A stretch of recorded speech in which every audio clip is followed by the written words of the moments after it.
Well, hey everybody, and welcome to my first of two re-releases of some of my original videos. I feel like I need to give a little bit of backstory here. Whenever I first started making videos was back in the summertime during July, and whenever I first started, I was very overzealous. I was ready to make videos and make them quickly, and I didn't really respect and understand what all kind of went into making videos, the amount of time, the amount of patience, the amount of work that really goes into it. And I rushed in there with a character that was rather cheesy and sad and lack of good editing. It was very very sloppy editing, and with a camera that was actually about 5 to 6 years past its prime. And now, after I took some time off and really revamped the way I do things, and gotten back on track, there were two videos that I originally made back in that time that I wanted to keep on my site and on my resume, and they're still on the page right now. The problem is that they were longer than 15 minutes. This was before YouTube would let me make videos longer than 15 minutes, and they're split into 3 parts, so I wanted to re-release them on my page with a bit of an explanation on where they came from and what my thought process was behind them. The first of the two is my audio-only review of Transformers 3: Dark of the Moon, which really wasn't a review. It was more or less a vlog or a reaction to seeing the movie. Whenever I first did this, I was really hyped about it. This is whenever I was really wanting to start making videos and start posting them and all that good stuff. And I didn't realize, like, you know, the amount of work that went into it and the amount of things I need to start working. My camera wasn't working right, or wasn't being compatible with my laptop. The movie editing software that I purchased was also acting up too, but I was really in the zone on this one, and I really wanted to say some of the crucial things that was wrong with Transformers 3 that I didn't feel like I would be able to appropriately say after a week ahead of time. So basically, this is an audio-only version of me getting out my microphone and ranting for about 45 minutes about this movie, and using Windows Movie Maker just to sloppily put it together. The reason I want to keep it around is because I feel like I made a lot of really good points about the movie, which I'm not even going to go into right now. That is for the actual movie to see. I feel like I made some really good points, and I feel like that is kind of the energy that I really need to exude a lot more whenever I do reviews, is just that kind of betrayal aspect of it. So, yeah, whenever you watch this, it's a bit long. I do rant a lot, and it is audio only, so there's no real visuals, which, sorry for YouTube. I mean, this is YouTube, but still. You know, so if you want to hear my honest interpretation of Transformers 3: Dark of the Moon, go ahead and keep watching this video, and I hope you enjoy it. And just recently, I had the misfortune of seeing Transformers 3: Dark of the Moon. Oh my lord. I mean, Transformers is my childhood. It has always been my childhood. It was my favorite TV show growing up as a kid.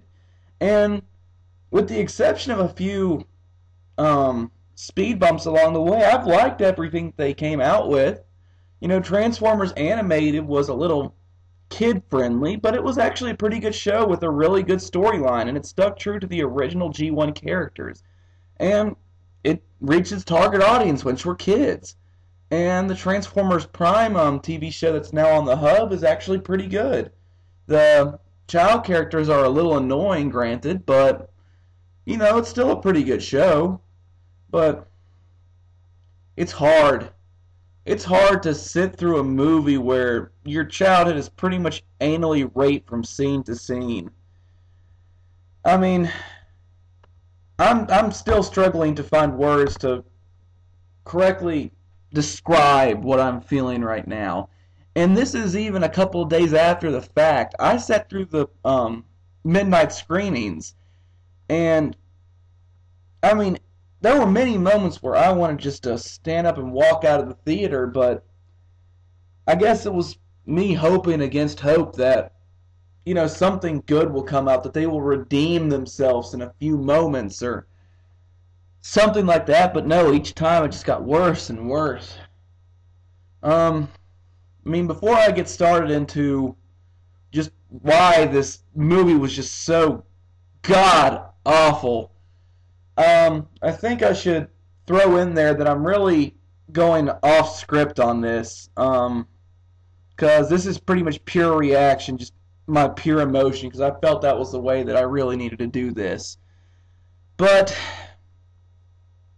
even now, I'm struggling to think of a good place to where to begin. I mean, there is just so many things to mention here that is just horrible that, Michael Bay and Aaron Kruger have just gotten wrong. I mean, I guess the best place to start is the storyline itself, the overall just story. The fact that it was cookie cutter, it was generic, it was the same movie as Revenge of the Fallen in the first Transformers movie. It was this great ancient power from the Transformers history shows up, and it just happens to be connected with Earth. And now, Sam Witwicky and the Simmons guy have to go off on this adventure to find out what this is, to save the world from the Decepticons, because they want to use it either for evil or, some other shit like that. It was the same movie with the same just bad comic relief and just bad slapsticky action and just complete lack of, Transformers moments, just complete, lack of actual good substance, good storyline. And the fact that the whole fight scene lasted, God, for about an hour. It's story writing 101 that a climax is what it is. It's a climax. It is a quick moment of BAM! Action. Done. And then it's falling action. That's the end. A climax is not supposed to last an hour. And just the fact that the battle scene at the end in itself was climax, drop, climax, drop, climax, drop. Try watching that for just a good hour. It just drives you crazy. Because after a while, you're just sitting there watching saying, when the hell will it end? I'm so sick of watching this. And then my personal favorite was the scene with the gigantic glass building. There was no point for that scene at all. It could have been written out and the movie would have been the same. Nothing would have changed. They climbed this gigantic teetering glass building, which, by the way, I don't think glass buildings can hang at that angle for that long, to fire a rocket at these pillars that they're using to apparently bring Cybertron to Earth and use, humans as slave labor. And the whole point is big fat black guy has to shoot one rocket at this thing, and he never gets the shot off. He never even attempts to shoot it, and he has plenty of time to shoot it before anybody even shows up to destroy the building. He could have walked up the building and said, all right, fire, okay, bam. No, it gets dragged out, and then eventually the building gets attacked, and for whatever reason, they decide to, they're running up this building. They say, okay, let's shoot up the windows, and they go sliding to their desks, and just so they can shoot up the windows, and then fall some more. And eventually, one person, each one of them, as they're sliding, grabs onto, cords or whatever shit to save himself. One guy doesn't make it, and he ends up falling to his death. We hear him screaming as he falls.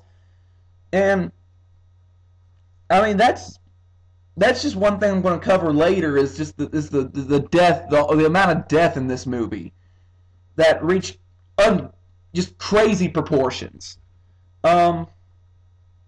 But either way, yeah, it was just bad story writing. It was lazy. It was a whole bunch of pointlessness, a whole bunch of really bad jokes, and a whole bunch of not only needless characters, but annoying characters, and once again, racist characters. Um, you know, they got all this flack from Transformers 2 Revenge of the Fallen from Skids and Mudflap being the racist characters that they were, but in truth, the racism is still there, which also just pissed me off to no end, is that they didn't get rid of Skids and Mudflaps. They just reincarnated them to different characters. Like the two small robots, the Wheelie and Brains characters. I mean, that was pretty much just Skids and Mudflaps and condensed like M&M size. It was fun size racism, if you will. And then also you had the Dutch character, the Simmons sidekick, who was just, you walked in there and you're just like, okay, there is a respectable homosexual character, and then there's just tastelessness, and that's what that character was he was tasteless. It was like it was every stereotype you could throw into a homosexual character, and it was just, I mean, like I said, it was tasteless. It was hard for me to watch. And then not to mention the whenever they're entering the city of Chicago, which kind of pretty much looked like the Battle Los Angeles scene. I think they just kind of recycled that. But the big fat black guy, all you really needed was to stick a bucket of fried chicken underneath him, because he was, once again, every stereotypical racist remark you could throw in there.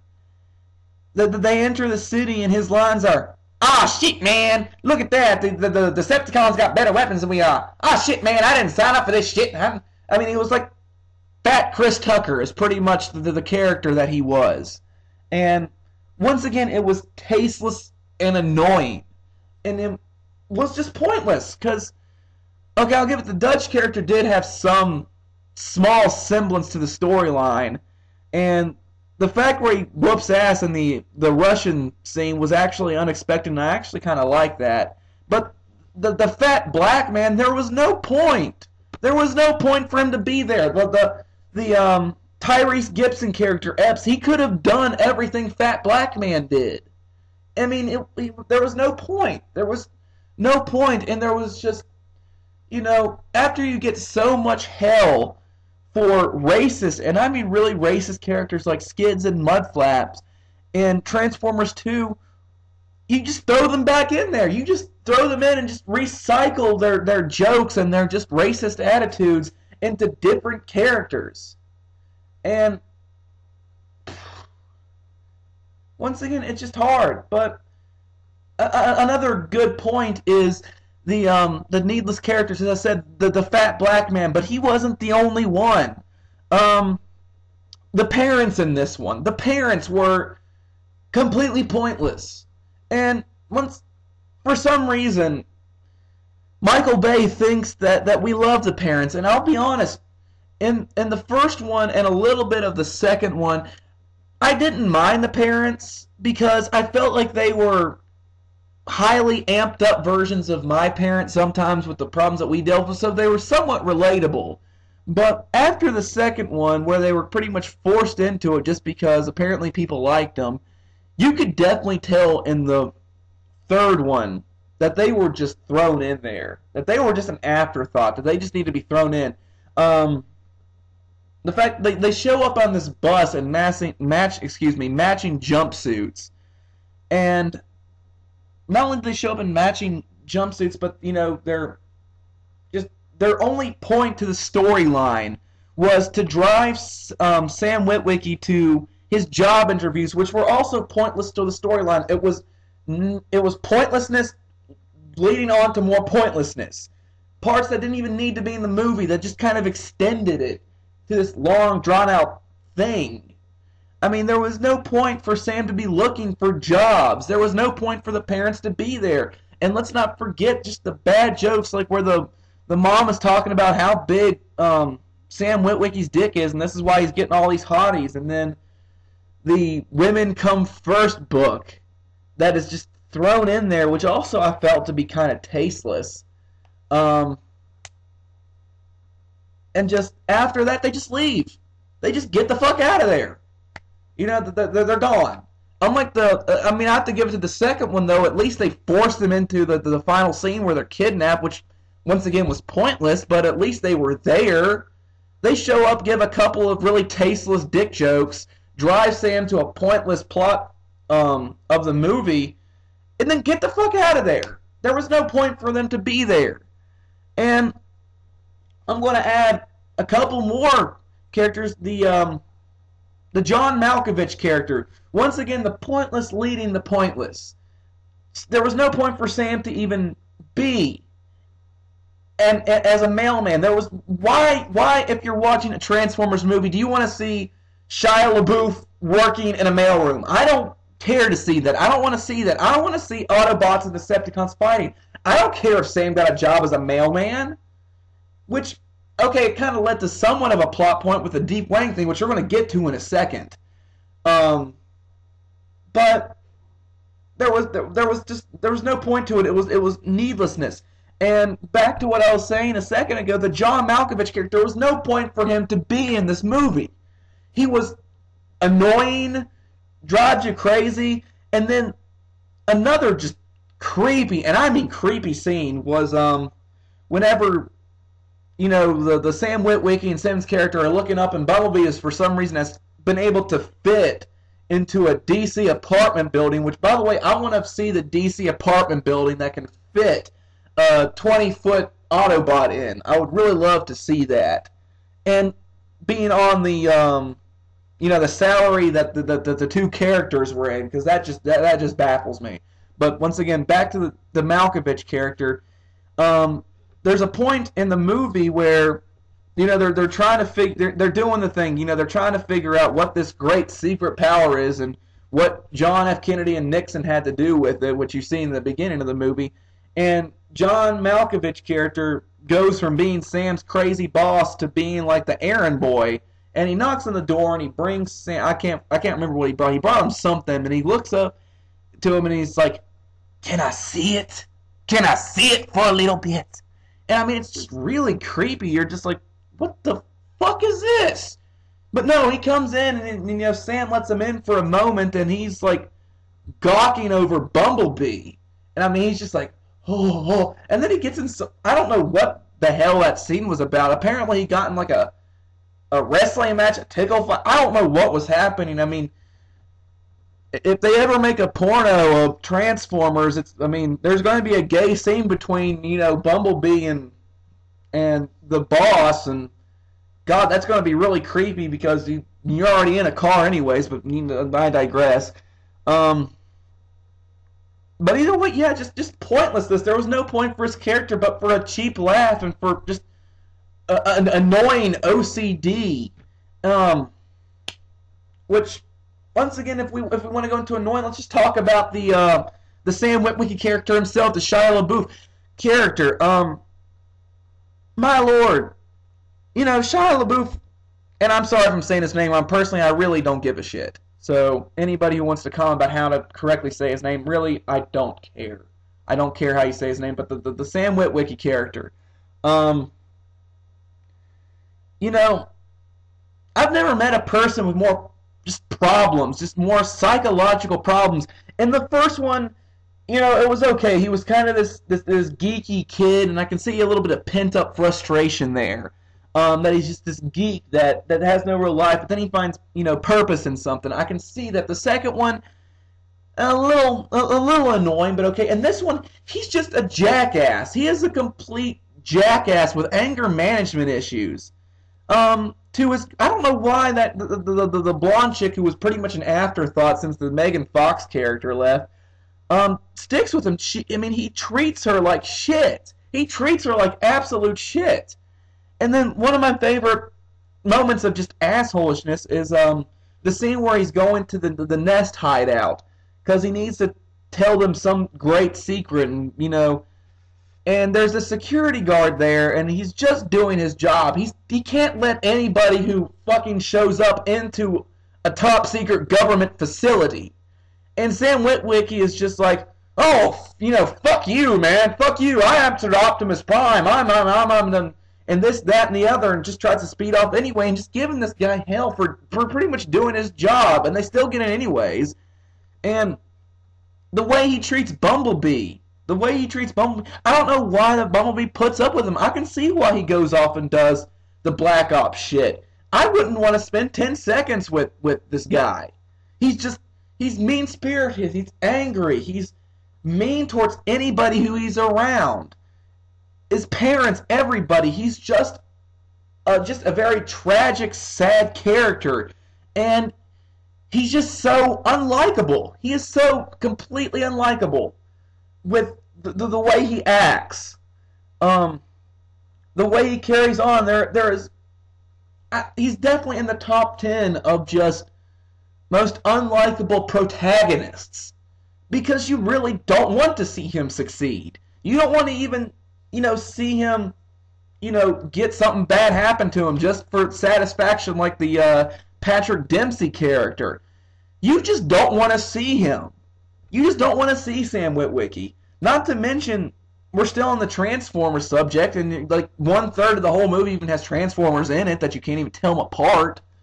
But yeah, he's just a unlikable character that you just don't want to be around. Nobody wants to be around this guy.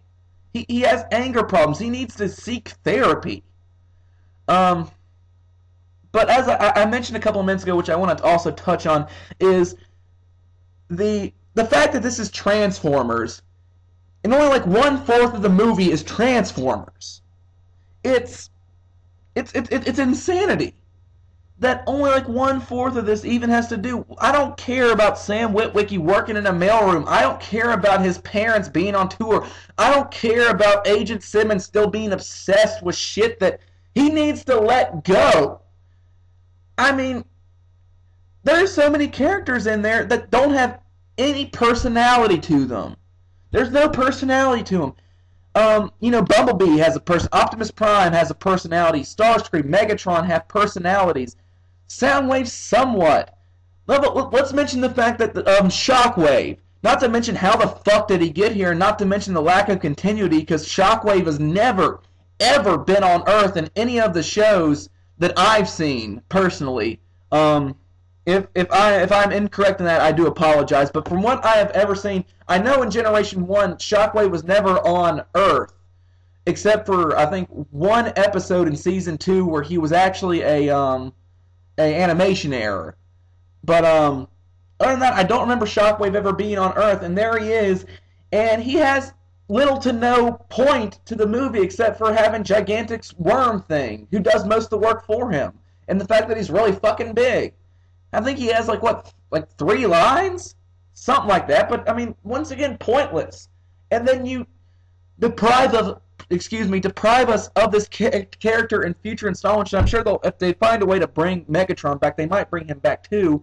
But then you just kill him. You just kill him off.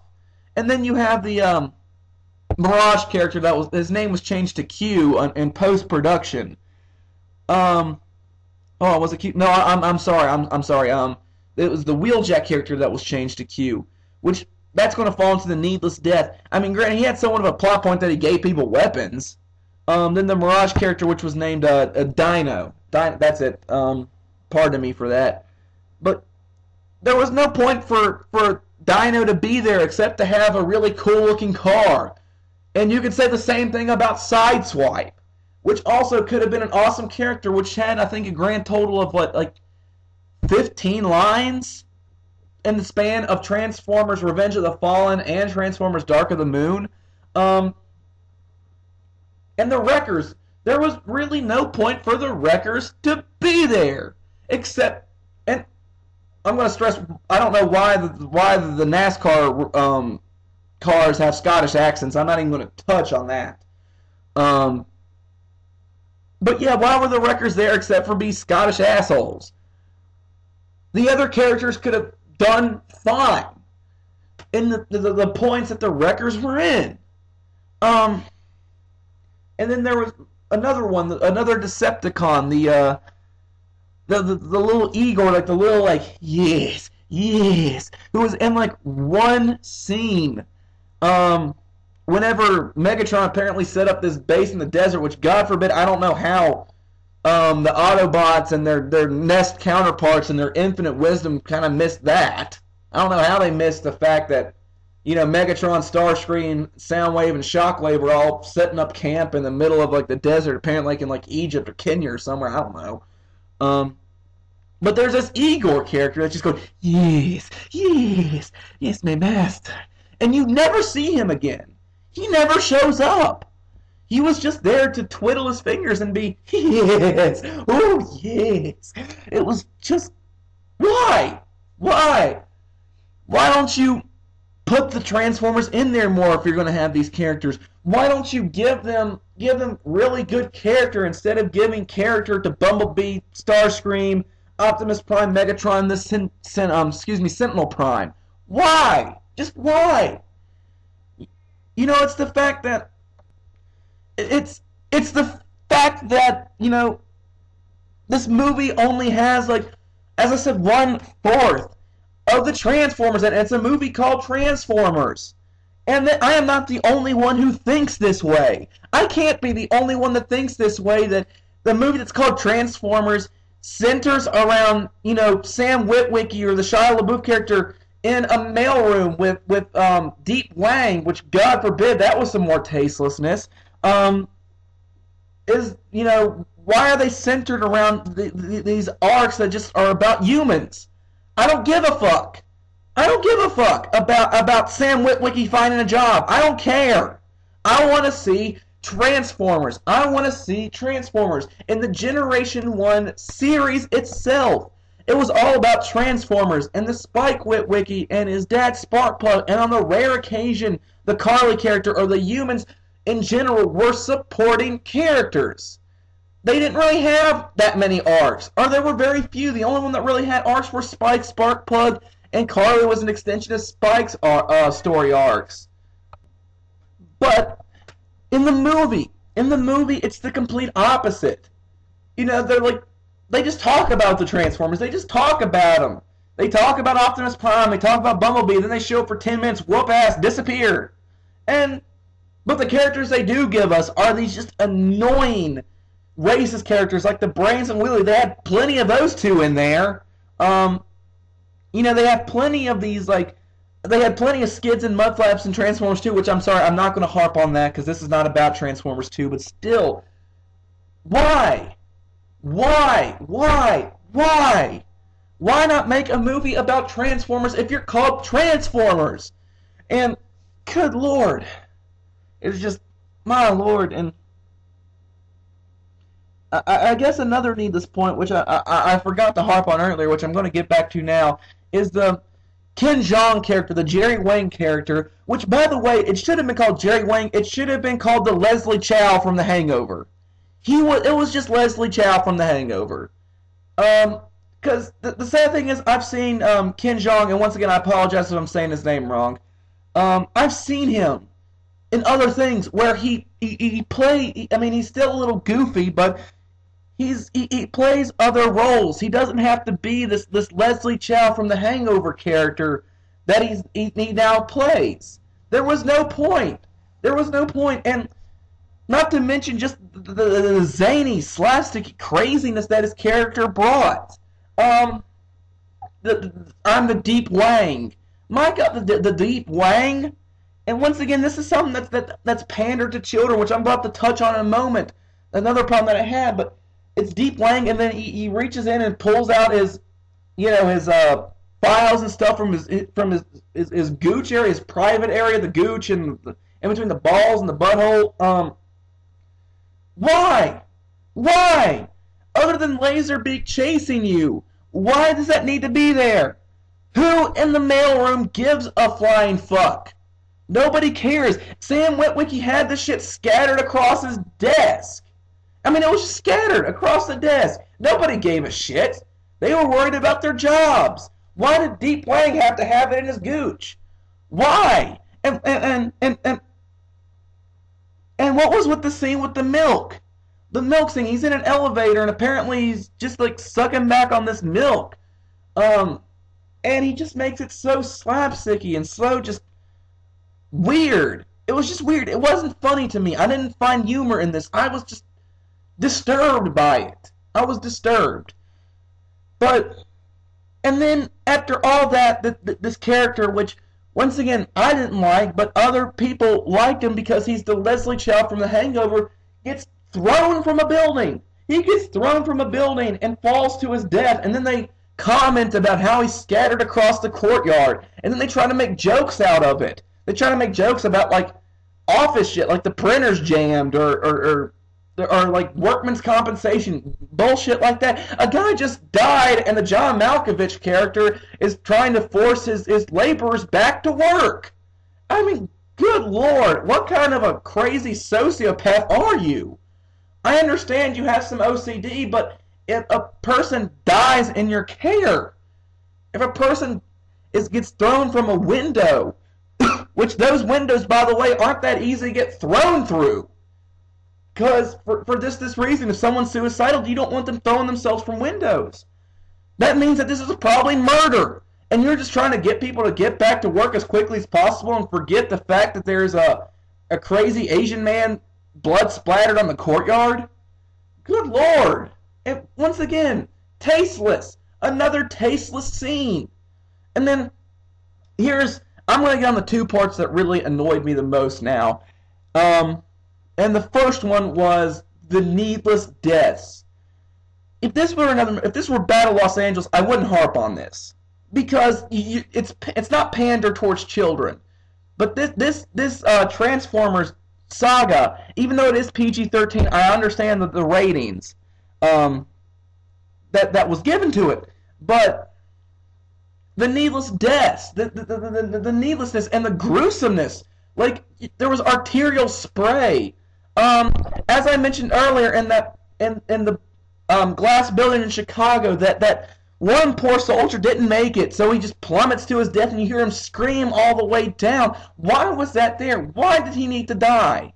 And don't get me wrong, I understand this is a more adult version of Transformers. This is not some completely kid-friendly thing. I understand that. I can understand why death is in this movie, but having people get needlessly vaporized, having the Ken Jeong character get thrown from a building, and the fact, one of the ones that really pissed me off was the execution scene, which the Q character, or the Wheeljack character, I'm going to call him Wheeljack because I don't care if they want to give some sort of like homage to the 007 Q.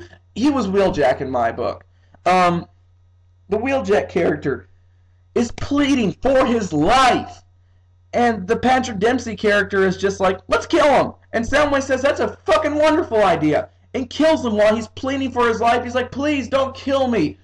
We can work this out, chaps. I surrendered. Bam, blows his head off.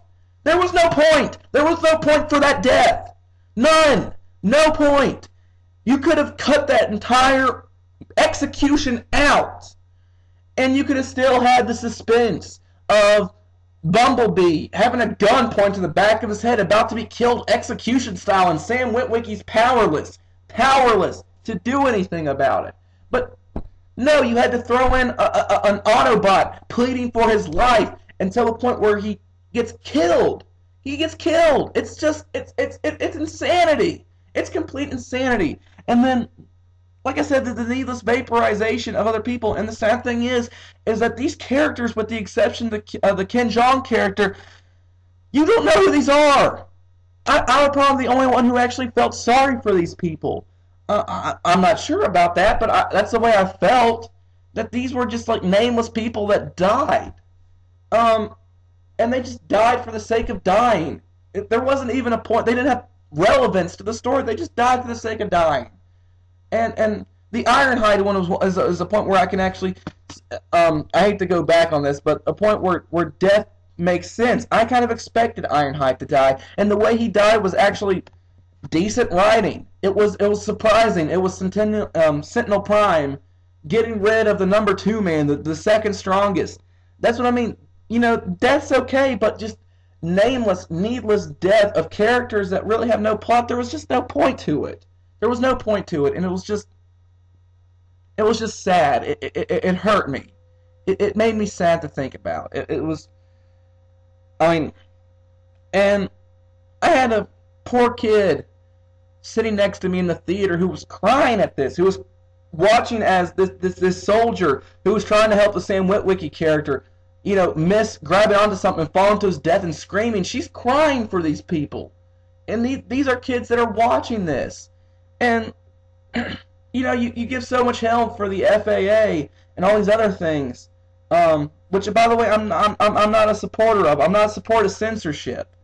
Okay, I'm a supporter of some censorship, but, I don't like to take it to the extreme. But, good Lord, if you're going to have a movie painted towards children, it's fine to have death in it, because death's a part of life. But give the death substance. Don't just needlessly kill people for the sake of having shock value, because that's all the death was shock value. It was, more people dead, oh dear Lord! It was just tasteless. It was tasteless and painful. It was just painful. And now the one thing that pissed me off, which, by the way, this might be just me on this, but as a Transformers fan, as a G1 Transformers fan, as a Transformers fan my entire life, I was appalled by the out-of-character actions of Optimus Prime at the end. I want to stress this. Optimus Prime, from every other storyline, has been portrayed as the chivalrous, noble leader, as this symbol to look up to, like a Spider-Man character, that he is for the good. He is for the good. He is not some anti-hero. He is not the Punisher. He doesn't go around killing, villains because they did wrong. That is not his character. If this were the Punisher, I'd be fine with this. But he's not. At the very end scene, and by the way, I'm going to throw in spoiler alert, excuse me, but at the end scene, it's him and Sentinel Prime. Carly talks Megatron into winning back the Decepticons from Sentinel Prime. And what really pisses me off is that Optimus Prime was getting his ass handed to him. He was losing. He was going to die. If Megatron had not stepped in and intervened, and he does, and he is able to stop Sentinel Prime and mortally wound Sentinel Prime. Without Megatron, Optimus Prime would not have survived this movie. And what happens? Optimus Prime turns right around and just kills Megatron. Just kills him. It's just like, fuck it. Hey, I just saved your life. Fuck you. You deserve to die. Kills him. And then right after that, Optimus Prime picks up Sentinel's gun and blows his head off. I don't care. That is not Optimus Prime. That is not the Optimus Prime I know. Even in Revenge of the Fallen, when he kills the Fallen, it was in a battle. It was in a battle, and he was defeated, and he killed him. In this one, you had two people. One that saved your life, and one that was laying there mortally wounded, about to die. And what do? You just kill them. You kill them in cold blood. And people are, cheering this. It's like, yeah, Optimus Prime is badass. Okay, badass I can understand, but that's not Optimus Prime. Optimus Prime would want them to face justice. Grant, I don't know how these robots would get justice, but he would find a way. He's fucking Optimus Prime. He'll find a way to give them justice. Besides killing an unarmed, mortally wounded robot and killing another one that just saved your life. He just saved your life, and it was just, my lord, it was just the tastelessness. It was the tastelessness on a whole level. I mean, what can I say about this? I mean, I've ranted about this for about a good 30 minutes now. There's nothing much more to say. It was a tasteless movie. It was hack writing from Aaron Kruger's part. Hack writing. I will say that right now. Aaron Kruger is a hack. From all the movies I've seen, There's only been like one or two of them that were decent, and I mean, I'm going to stress that decent. And Michael Bay has finally lost all the respect that any shred that I had for him. The first Transformers, I'll even go on record saying that I liked it. I liked the first Transformers because it was what it was.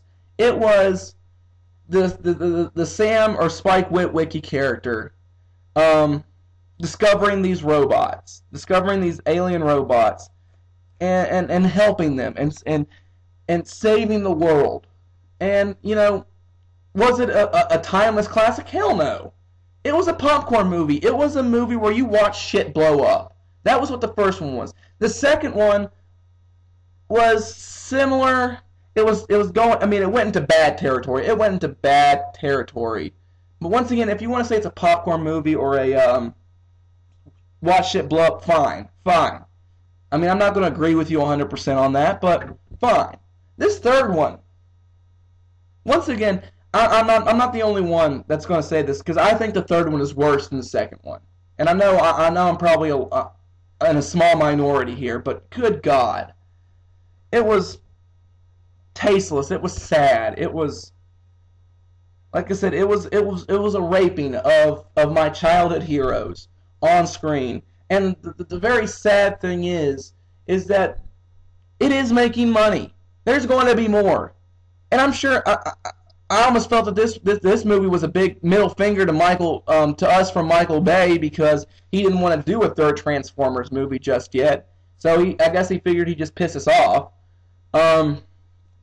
But Lord in heaven, it's just, you know, there's going to be more. There's going to be more. Maybe Michael Bay, maybe the Shia LaBeouf character is not going to be in there. Hopefully, if Michael Bay, Shia LaBeouf, and Aaron Kruger get the fuck out of here, it might make for a decent movie. It actually might. They might be able to actually make, I don't know, a Transformers movie about Transformers. Actually be about Transformers. But, you know, you can only hope, right? You can only hope. Closing comments. Just disappointment. Disappointment. Tragic. Just sad. I'm very sad that this was made. I'm very sad at the tastelessness of this movie, of the everything about the racism, the bad storyline. I'm sorry, the cookie cutter, generic bad storyline. The needlessness of certain characters, the needlessness of death, the out of character of Optimus Prime, just everything about this just screamed annoying. And on that note, I hate to be completely negative, but you know what? If I'm going to review movies and TV shows and stuff, then yeah, I'm going to be negative. So, oh well. So I guess on that note, I'm signing off. TV Tanner, signing off.